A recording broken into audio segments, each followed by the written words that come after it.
now grew higher to become an Indian multinational and to be one of the most diversified power product companies in India. With us.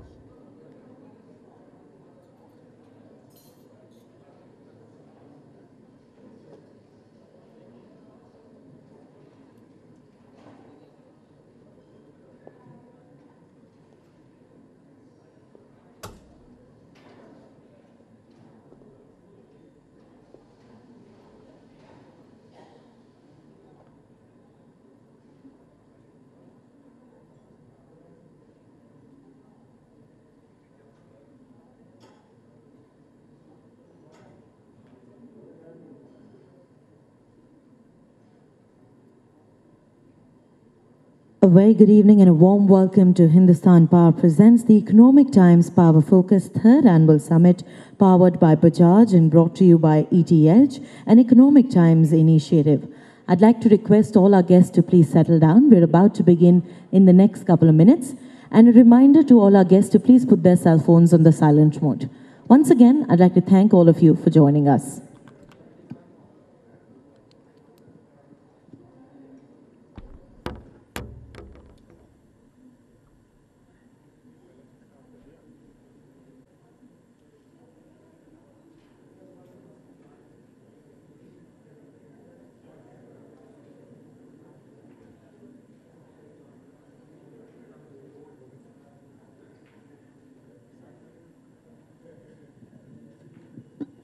I'd like to thank all our partners for making this evening possible. Our title partner, Hindustan Power, powered by partner Bajaj, our platinum partner, Revin, our gold partner, Regen Power Tech, our silver partner, JSW Energy, our associate partner, Switch India Power. I'd also like to thank our supporting organizations, IRDA, PTC India. I'd like to thank Solar Energy Corporation of India, Power Grid Corporation of India Limited, our knowledge partner, our supporting partner, along with our online media partner, our digital magazine partner, and our live webcast partner.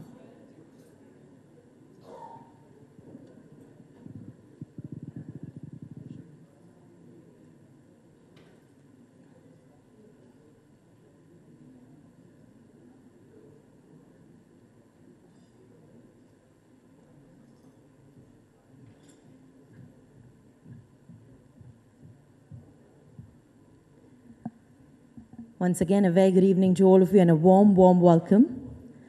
Of course, India today stands third in electricity production across the globe, and we truly are fifth largest and most complex when it comes to power and more.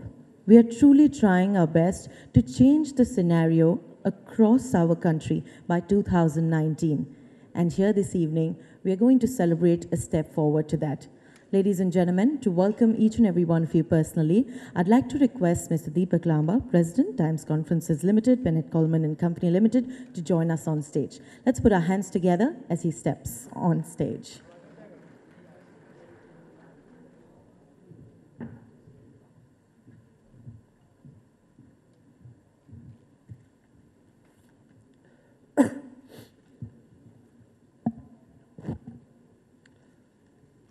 Honorable Ministers, ladies and gentlemen, a very good evening and a warm welcome to all of you for this evening session of the Economic Times Power Summit, our third edition this year, our third edition since the inception.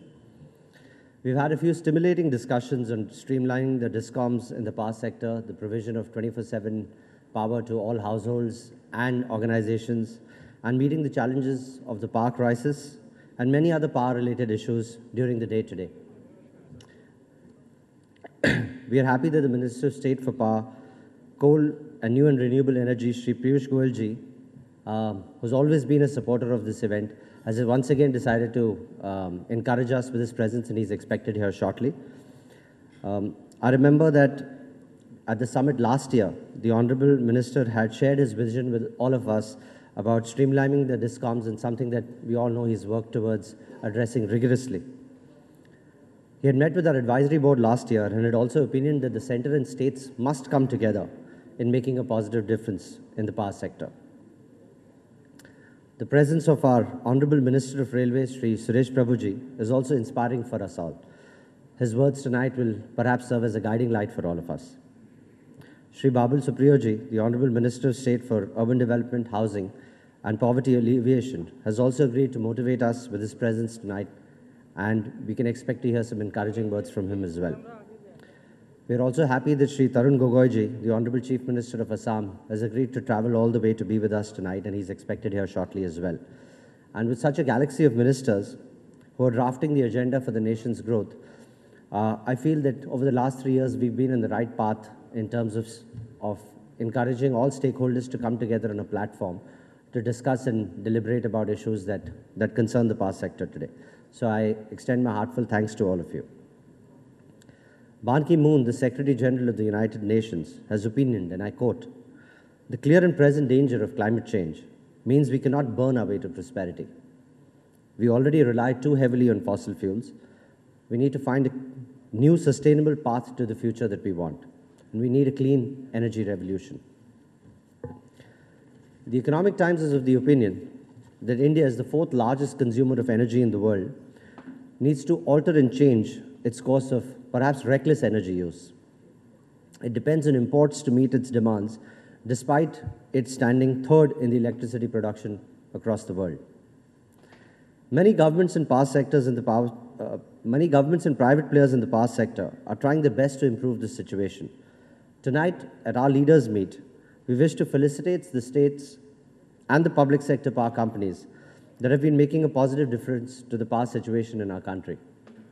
They've laid down stricter policies and are ensuring that areas under their jurisdiction move to cleaner energy and consume less fossil fuels. The felicitations are our way of expressing our gratitude to them and of saying thank you. So here's to kicking our addiction to fossil fuels. I thank each one of you here for your presence this evening. Have a great evening ahead. Thank you.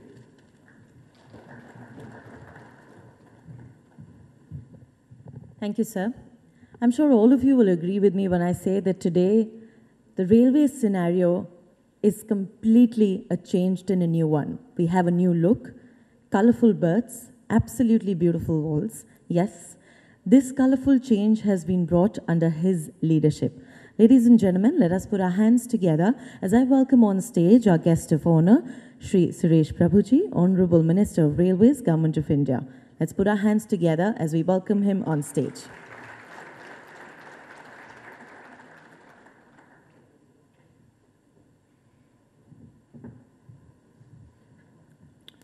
So, good evening, friends. As always,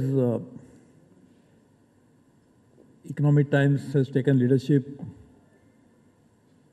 of building up new ideas and also becoming a thought leader. As we know, one of the biggest challenge, not just India, but the world is going to face, is about how to provide energy, the growing requirement coming out of increased population, increased economic activity, changing lifestyles, and at the same time, the excess use of energy will not impact the human lives adversely, because it depends upon what kind of energy you use. If you are going to use the old traditional fossil phase-based energy, then obviously it's going to have a huge adverse impact on human life itself, besides the biological life. And therefore, this is a big challenge. And in that challenging situation, each country will have to draw up a strategy about integrating energy, environment, social issues, political viability of all of that. And ultimately, this has to be also economically a good business model. So this is going to be very, very challenging times for the world as a whole. And therefore, every country will have to draw up that strategy. You cannot draw up a country strategy unless you have a sectoral strategy which is befitting the requirement of each country at a given point of time. So the world as a whole will need to look at it. There is the International Energy Agency, though it's not a UN body, but still an OECD organization which deals with this. At a national level, we will have to also draw up strategy. And those global accumulation of these national strategies will really be evident of the fact that whether we are moving in the right direction as far as solving the climate issues, whether we are really trying to make our countries sustainable in terms of energy, all of that will really depend upon that. So when we talk about country and the sectoral strategies, I think each sector will have to play a significant role.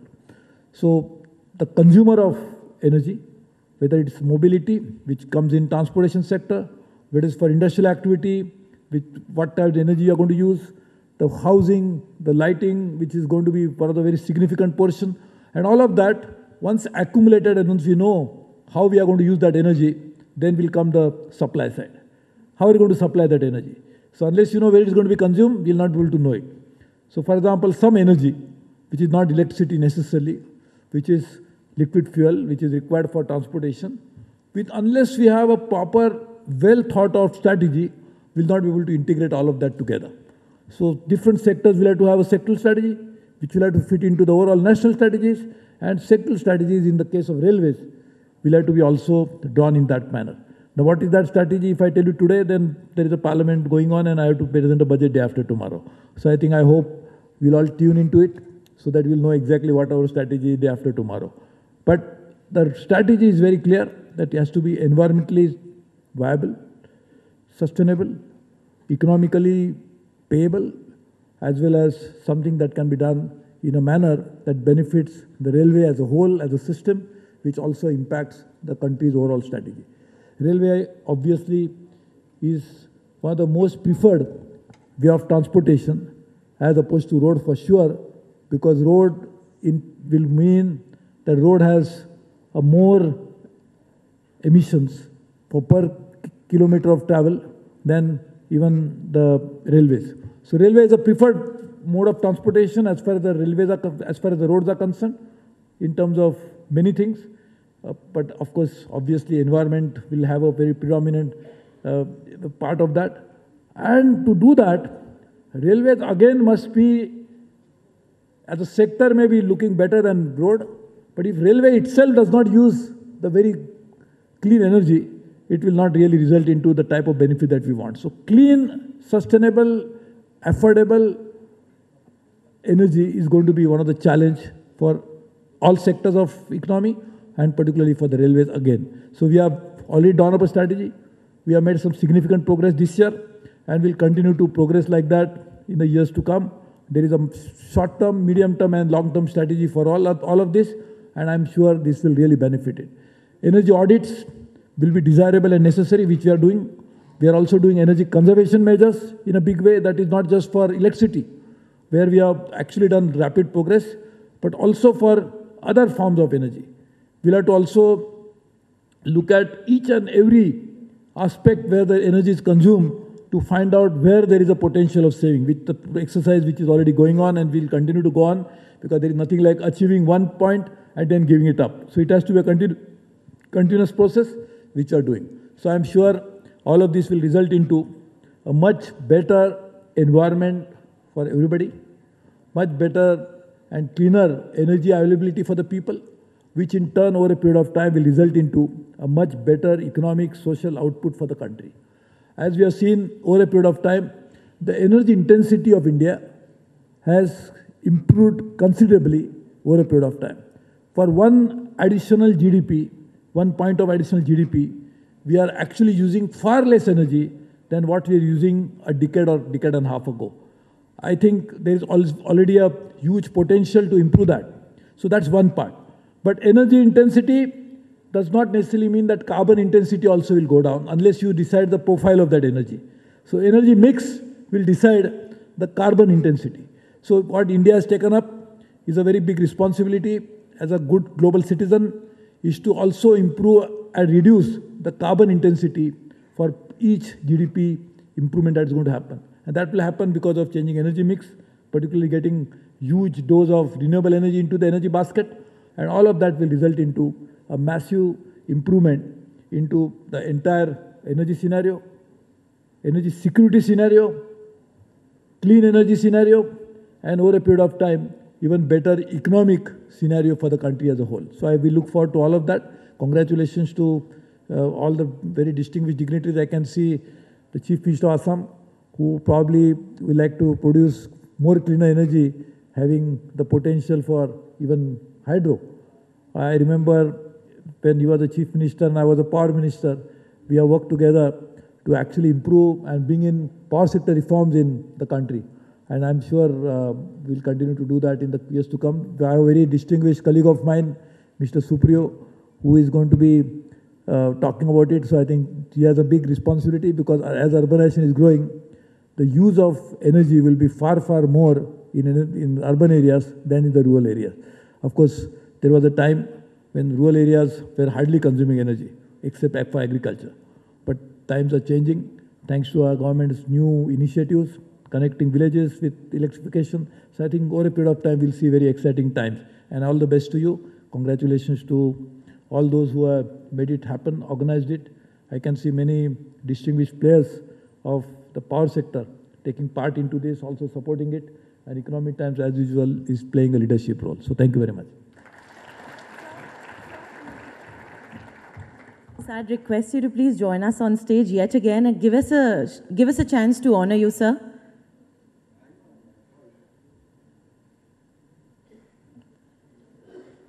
So please give us a chance to honor you. Ladies and gentlemen, once again, let us put our hands together as I request Mr. Deepak Lamba to join us on stage yet again. I'd also like to request Mr. Vijay Karia, Chairman and Managing Director, Raven Group of Companies, to join us on stage. And let us also put our hands together as I request Mr. Ratul Puri, Chairman, Hindustan Power Projects, to be a part of this special ceremony. Let us put our hands together as the gentlemen step forward. So we'd like to...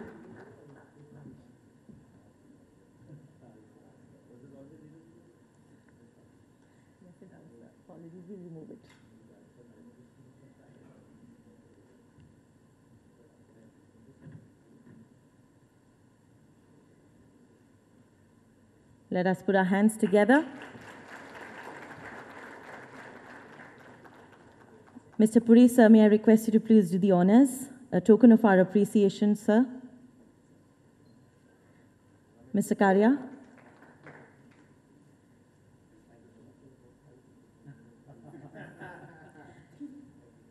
Thank you, sir. Appreciate your presence, sir. Can we capture the moment, please?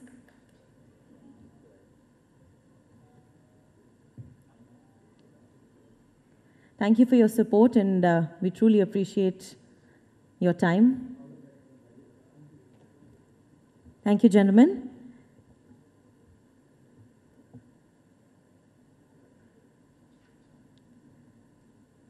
We appreciate sir's best wishes, and moving forward, we're now stepping into yet another very special address. Ladies and gentlemen, let us put our hands together as I present you Shri Babul Supriyo, Honorable Minister of State for Urban Housing and Poverty Alleviation. Let's put our hands together and look forward to a very musical upgrading of the power segment. Sir, may I request you to please address our audience.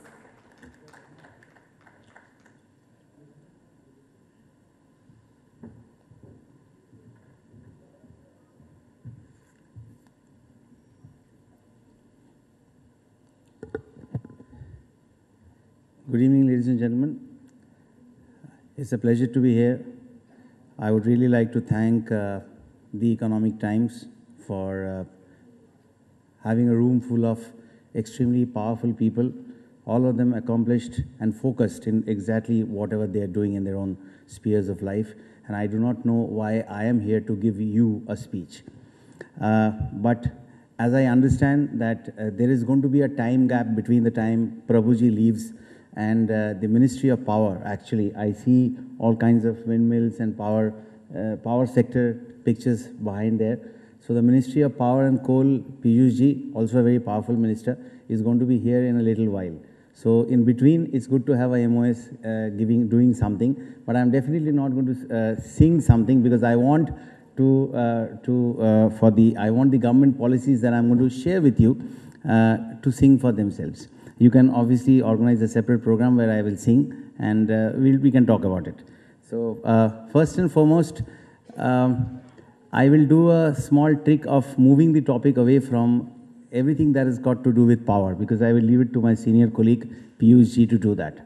And very comfortably, I'll move it towards my department, which is urban development, housing and urban poverty alleviation. It has nothing to do with power, but let me tell you that we have one of the most powerful ministers as my boss in that particular department, Mr. Venkaiah Naidu, and therefore our ministry is also a lot about power. So let me be very honest in terms of the topic that I'm going to speak. Now,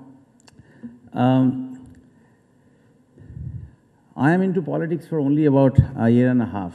I never knew that this is going to happen. But after it happened, what I have seen in the last year and a half is something that is very, very interesting. And while I had Prabhuji talking about energy and how we should do things fast, sitting here, it reminded me of a small formula that I studied in my physics class, maybe in class, I think class 8 or 9, and it's called E is equal to mc square, where E is the energy, m is the mass, and c is the speed of light. To me, after I have joined politics, I think speed and energy, if there is someone that I can connect that to, it has to be for M for Modi. M for Modi. So I just think that you can clap a little louder because this is something that just suddenly came to my mind right here. Yeah.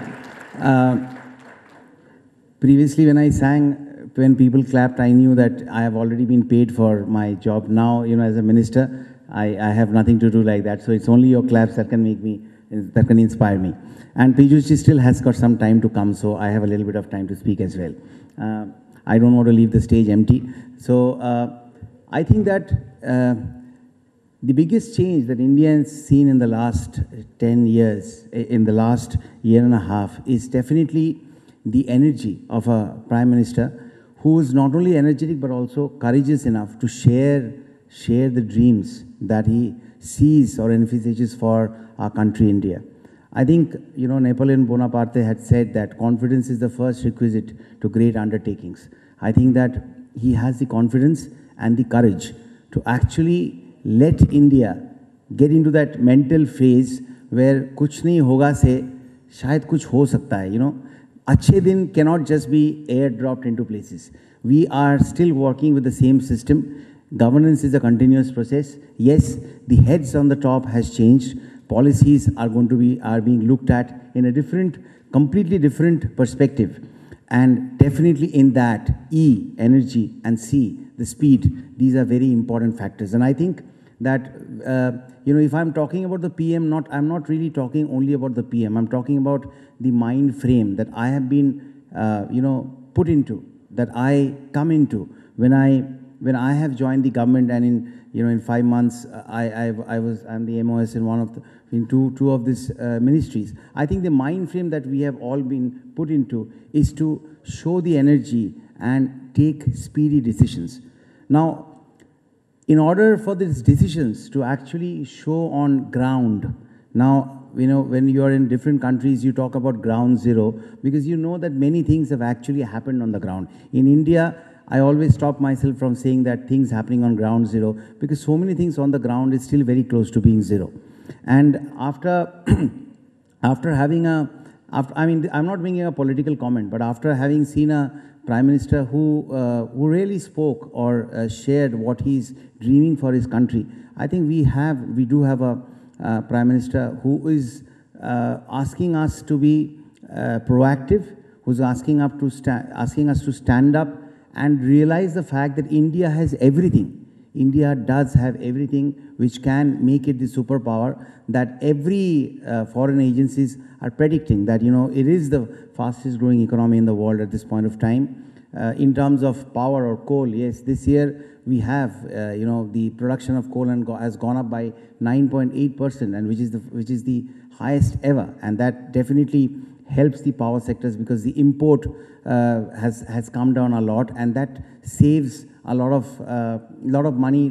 It also helps the economy in a very, very positive manner.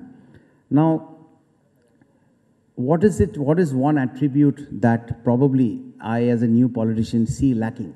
I think that is a little bit of tolerance. And when I say tolerance, it might sound pun intended to a lot of things, but I think what needs to come in right now is tolerance and patience. I think in our country, patience has to be a very, very important requisite to great undertakings, because things are not, and let me tell you that when I'm saying that tolerance should come in, I'm definitely not talking about putting that in before the word tolerant, because then it gives it a very different meaning. So though it is pun intended, what I need to tell the Indians today is that it is very important for us to be patient. And why am I saying that? I'll give you a couple of small examples. Now I'm going to very tactfully move the entire conversation towards urban development. Now urbanization, and that is one thing that in today's politician, as you saw Suresh Prabhuji, a very simple looking guy, a very simply dressed person, probably handling the most complex system in the country. So if I'm moving the topic, I'm telling you that I'm moving it. And in urban development, as I have learned in the last 1 year, the problem is very organic. It's a very inherent problem of our society. It's a socio-economic problem, and so much so that that the urbanization has happened at such a rapid rate that on a lighter note, even my boss, the Venkaiah Naidu ji, was previously a rural development minister, and look, he has migrated and become the urban development minister now. So it's a huge problem. And I just need to highlight a few things for you to actually you understand that how big a problem this is, and how big means how big in terms of actual mathematical figures. India's urban population has grown from 290 million in 2001 to 377 million in 2011, and that I'm talking about 2011 to this is 2016. So I'm sure all of you will agree that we as a greatly productive nation have definitely done very good in the last 5 years as well. So what this mathematics show is also not the real picture. Urbanization has become a bigger problem, and that has made our lives so much more harder. The cities which we are trying to make smarter are clogged with people. I have stayed in Mumbai for 23 years after having lived in Kolkata for 21. And every day going to office, I worked for Standard Chartered Bank in Kolkata before running away to get into Bollywood. So every day, whether it is Kolkata, whether it is Mumbai, reaching a place is a huge problem. And that is not only because of cities not having roads or cities not having the right infrastructure. It is about people not living a smart life in these cities. I think it's a lot of problems compounded together. And many of our Honorable Prime Minister's programs are, to me, it looks interconnected. Like at one side, from the Urban Development Ministry, we have some very important and ambitious flagship programs, be it the Smart City, be it the Amrut, be it Swachh Bharat Mission, be it the Housing for All, wherein we are aspiring to build 2 crore houses by 2022, which is not an easy task. And while we are trying to do that, I will just tell you how, while trying to build houses for all, we are also trying to introduce the real estate regulatory bill, which is going to help the players of the housing sector to build and to find more inspiration in building houses. Because you cannot have a dream to give a house to everyone in the country if the builders and the people, the entrepreneurs in the housing sector are not inspired to put in their money into it. And how do we do that? So the Parliament session has already started. As you know, in the last session, we had listed the passing of the real estate bill twice, but it could not be brought into for discussion or for passing it in the Rajya Sabha. And I'll tell you, while I am talking about flagship programs, Housing for All is a very important program, and how the new real estate bill is actually going to change the dimension in the manner in which the real estate functions.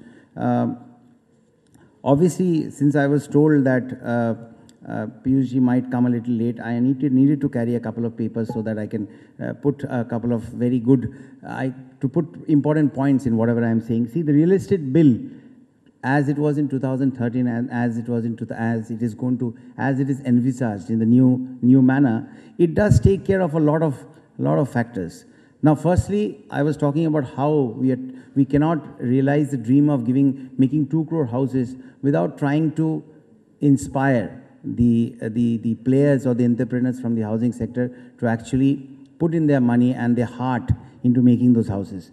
Now, the mandatory deposit in separate account of 70% of funds collected from allottees or such lesser percent as notified by state government has now been brought down to 50% or such higher percent as notified by state government. It has been brought down to 50% so that, you know, that mandatory limit of putting that money in that account, you know, coming down by 20% does give a lot of impetus to the players in the housing field. Now, how does it help the citizens of the country? Previously, in the 2013 bill, it only covered residential real estate. In the new bill, we have proposed that commercial real estate will also be brought in the ambit of the bill. Now, apart from that, in the previous bill, a very, very important component is that it applied only to future projects. The new bill will also take care of existing projects in which the completion certificate have not been received and, wherein the promoter proposes to sell any apartment. So that controls the real estate market, because as you know, if I can give you a small example from the industry that I belong in, Bollywood, policemen and builders, they have always been shown as villains, which is not the true case. And therefore, we needed to keep a balance where the interests of the consumer and the interests of the people who are actually going to make those houses for the consumers are balanced. Now, while bringing that deposit from 70% to 50%, how did we also try to create a balance favoring the consumer? I mean, the 2013 bill did not provide for it, whereas now an additional ground for revocation of registration of projects has been provided in case the promoter indulges in any fraudulent practices. So I think this also secures the buyer in a huge manner. That's about giving a house to probably every citizen of the country. And going to smart cities, I think that all smart men and women definitely knows everything about smart city, things that they need to know, and probably things that they even don't need to know or don't need to assume or speculate. I think that, our country in the federal structure, the government is three-tier: the central government, the state government, and the urban local bodies. In the Prime Minister's, in our Honorable Prime Minister's goal to make the states even more stronger, all of you know that in the last budget, the revenue shares of the states have gone up from 32% to 42%. Now, while we are trying to do that, the people on the ground will have to understand that the central government is providing the funds, it is making the required policy changes, it is hand-holding in terms of getting, great foreign agencies to help the urban local bodies make their own proposals. But when it comes to deliverables, things being delivered on ground, the state. भाई साहब 2 minute अगर चुप करे, एक गाना गा रहा हूँ मैं, हाँ, बीच में बात ना करे तो हाँ. So it will be, the actual work on the ground has to be done by the same officers who was also part of the previous government. And that is one inherent thing that I have understood. The way India has functioned over the years reflects in the position that we do not proudly hold in terms of World Bank's ease of doing business. It's a different thing that India this year we have climbed quite a few places. I think 12 places in the ease of doing business rating of the World Bank. I will give you a small example in terms of what has been the efficiency of people who are actually delivering goods to the people. And therein you will understand that while every one of us, I'm saying even the officers and the local representatives, the urban local bodies, state governments, I'm sure they're all doing their very best. But it is not going to change overnight. What is important is for the government to make those important policy decisions which will inspire the people down in the order to work harder, because they will have more power. They will have more power for implementing those policies of the government. I'll give you a small example. We are all aware of Jhenum, and Jhenum has been renamed as Amrut. Now, if you see this, you will really understand that this has been the, again, I'm not making any political comment. I want to be very clear that this is not a place where we should discuss politics, because you're going to hear a lot of that from tomorrow. In the Jhenum implementation status, the most important thing is is making the policies, and the second thing to me is making policy a doing word, as in a verb. A policy, as long it has always resided in our files, in the speeches of politicians, of ministers, of bureaucrats. But whether it has been a doing word, whether it has been a verb which is actually doing something, is something that has always been a question mark in our minds. Now, if I give you a small statistics, Jhenum implementation status, total projects sanctioned was 538, and only 42% projects were completed by April 2014. I think that's an alarming figure. If in Jhenum, let us understand the JNNURM, obviously governance is a continuous process. The Congress government had their own conviction in making Jhenum user-friendly. But if you see how much of that is going to be implemented on ground, then we see that the efficiency is only 42%. So I think that it is very, very important for the people of the country to understand that that it is important for them to be in touch with their local representatives. Our country the system has been made in a manner where the state government and the urban local bodies, they have specific roles to play. Like when we go for campaigning during votes, I remember so many people in Asansol, the constituency from where I won, have said, give us water, make arrangements for drinking water. But then I realized, as I started working, that all I can do is transfer funds, even be it Amrut or be it Smart City, transfer funds to the state government, and then it is for the state government to send the money to the respective urban local bodies, and it is up to the councillors to actually see that the pipelines are installed or pipelines are actually put in there so that drinking water can reach the houses. A MP, even if he wants, cannot take a truck full of pipes and actually connect the houses and give them drinking water. So I think what we need right now is a little bit of patience for these policies to actually become doing word, on the grounds. And I think that under the circumstances, it is going to be very prudent of us to not really get too much perturbed by everything that is being shown, everything that is being heard, everything that is being speculated about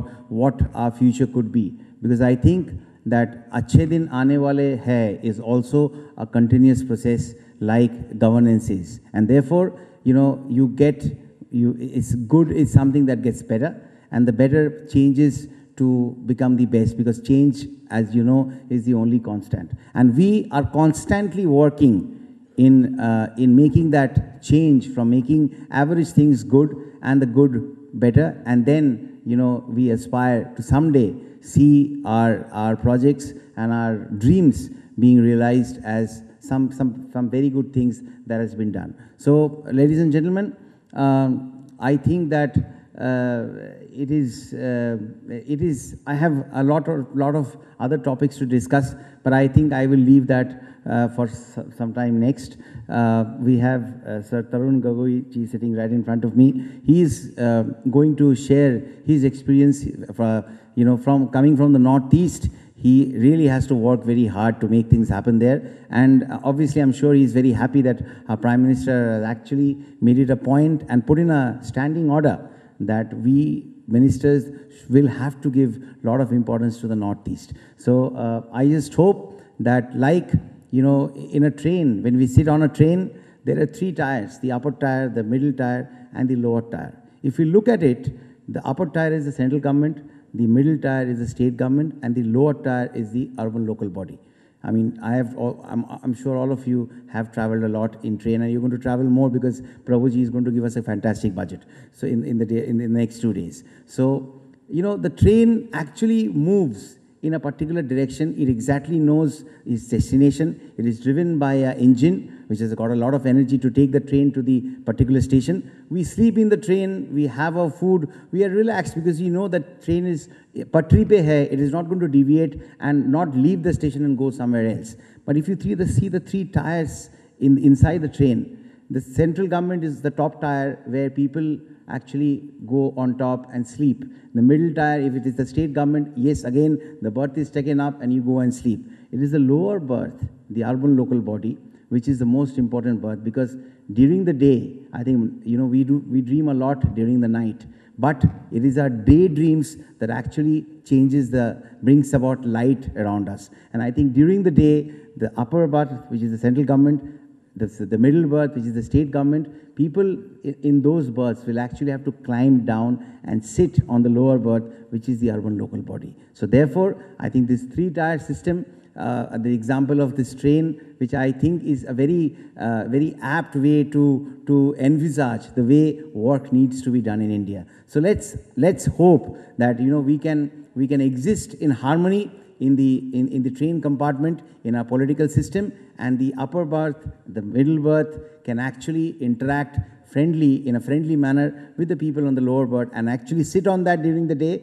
daydream while the train moves towards the destination. And we must be very thankful that we have a very, very energetic and invigorating, powerful Prime Minister who is driving that particular train with his mental energy and with his policies towards the point where he wants to see India reach. So thank you so much, ladies and gentlemen. That's all that I think I could share with you. You have a great day and have a powerful dinner as well. Thank you.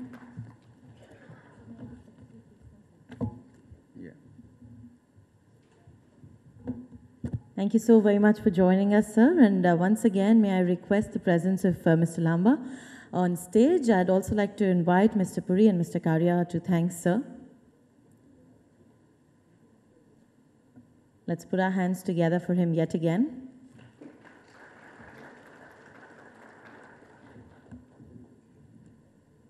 Sir, a small gesture to honor your presence.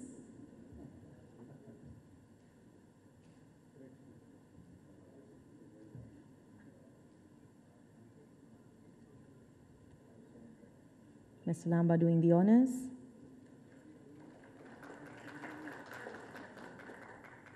So we truly hope you enjoy reading this. Thank you so very much, sir. So may we request you to please join us to capture the moment.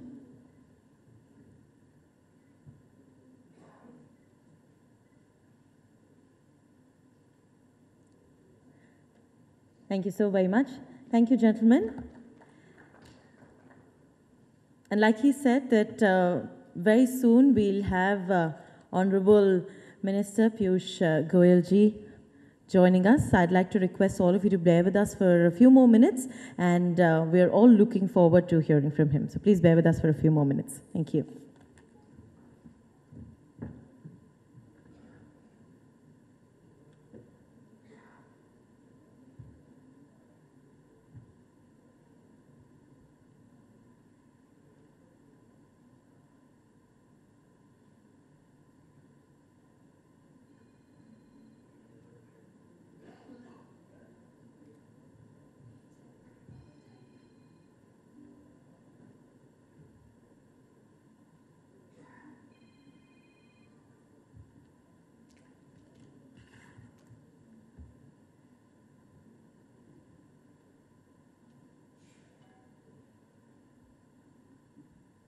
Gujarat is India's westernmost state, but Gujarat is where India's tomorrow first dawns. The spearhead of India's global economic growth, the gateway to India's vast economic hinterland, not just India's fastest growing state, but the world's.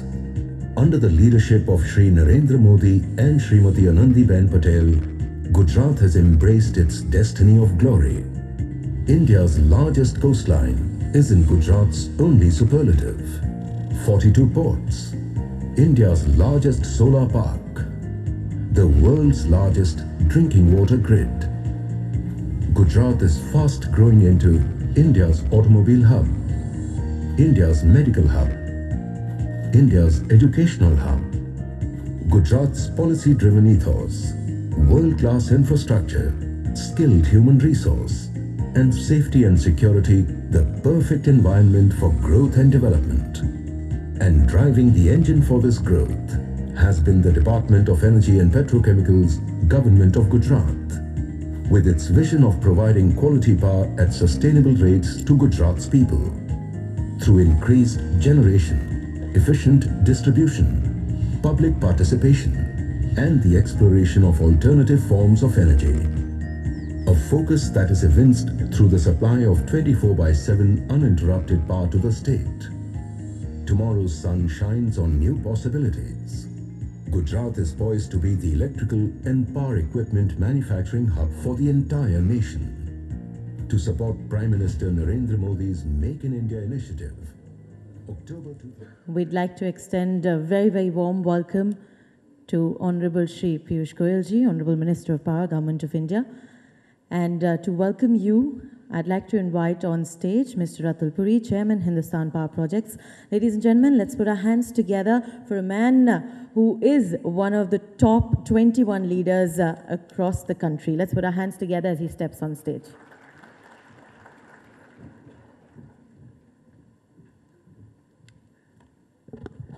A very good evening to all of you. Honorable Chief Minister Tarun Gogoiji, Honorable Minister Shri Piyush Goyal. I get a second dip at this because I gave a similar address this morning. It's good to see a different audience. I'm not going to bore everyone with the same monologue from my side. But again, a very warm welcome to the third ET Power Summit. As I was putting this speech together, I was really sitting and thinking and saying a lot has really changed in the last 2 years. I think we've seen tremendous development in the last 2 years. India truly seems to be shining. I think there's significant change that's taken place. We have a GDP growth rate that's clocking close to about 7.5%, a negligible current account deficit. I think it wasn't so many years ago where the current account was starting to get out of control. We have a significantly reduced fiscal deficit. I think we have to give the government credit in maintaining fiscal prudence. And we have multiple programs to drive and sustain growth. So much has changed. It's great to see a government with a vision, the ability to communicate that vision, and most importantly, with a plan to execute against that vision. I was recently at the World Economic Forum at Davos, and India truly is a bright spot in a global economic environment. I think there's a strong belief that the next decade is the decade of India. There's enhanced trust, faith in the government, in our institutions, and our governance framework. I truly believe with this faith comes significant responsibility. I think it's now very imperative that we deliver on growth, we deliver on governance, and we deliver on reforms.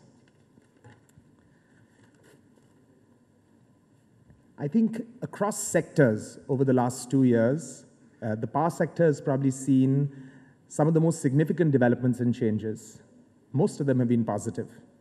I think the coal block auctions, the significant increase in production of domestic coal, which goes a long way in reducing import dependence, reducing costs. And most importantly, I think the very, very significant initiative in putting in place probably the world's largest renewable program. That's a 5x increase in its target to 165 gigawatts. Many enabling policy changes, which I think impact all of us in this room very, very significantly, like modifications to the national tariff policy that was just recently announced. And one area which I think a lot of times doesn't get enough focus, a significant focus on conservation with the program, with the LED program. I think, we should not, conservation needs to be a cornerstone of any energy policy of ours on an ongoing basis. But I think most importantly in the policy that I believe is going to have, hopefully, the most significant impact to everyone participating in the power sector, the UDAY program.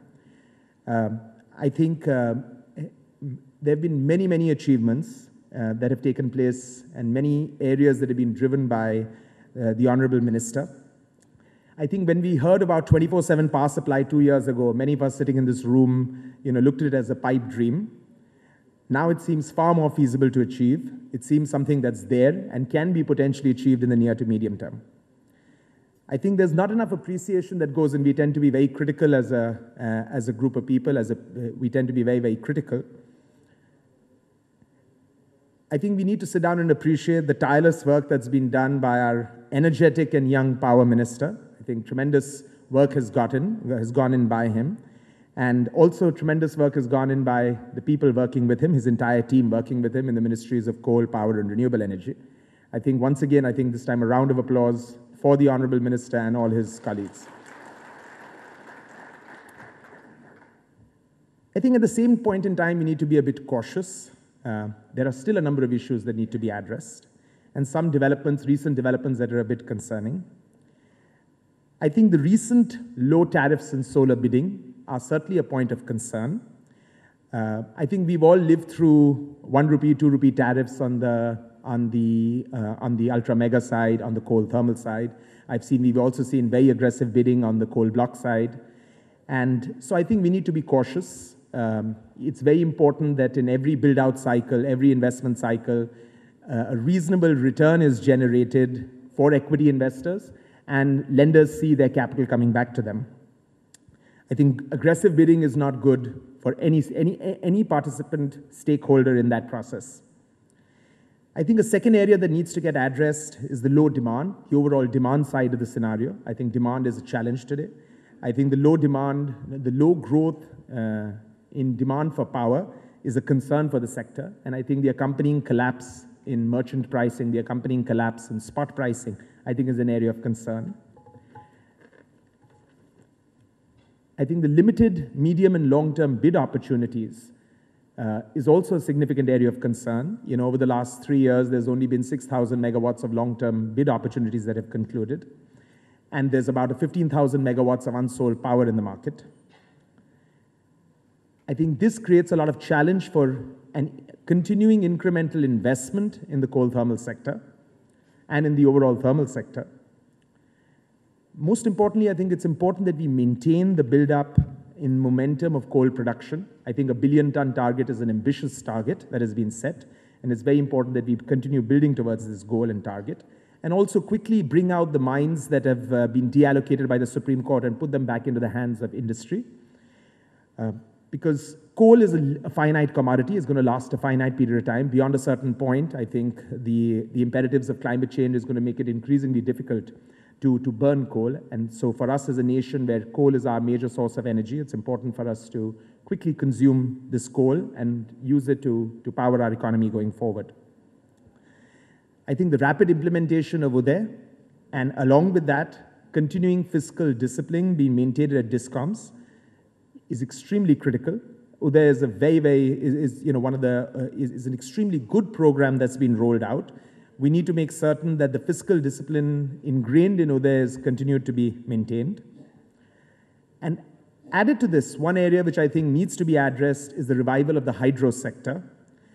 With the significant renewable program that we are rolling out, we're going to have a lot of intermittent energy, a lot of unreliable energy out there, and we'll have an unstable grid unless we can have other sources of energy that can come in and provide a backup to renewable energy. And hydro is a clean, renewable source of energy, which certainly can play a major role in providing this backup. The power sector is an integral and vital enabler of rapid economic growth. Without investments in the power sector, we certainly will not be able to drive the 7 to 8% economic growth needed to generate the tens of millions of jobs that our economy is going to need to generate to provide jobs to all the youth that are coming into the working level.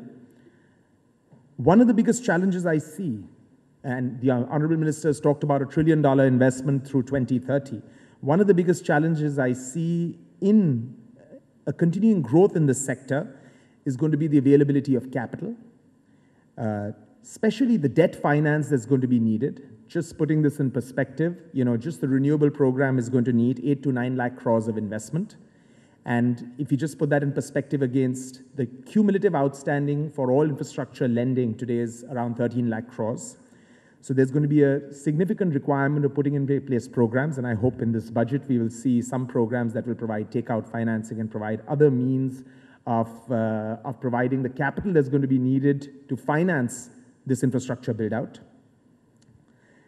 So I believe this is one of the big challenges we're going to face. The Honorable Minister, last time he was here at this conference, I talked about Discom Health. So this time I won't talk about Discom Health because he's fixed it. So I think this is the next piece that potentially needs to get addressed. In conclusion, I'd like to state that a lot has been achieved in a very short span of time. I'm certainly optimistic of the future. Thank you very much.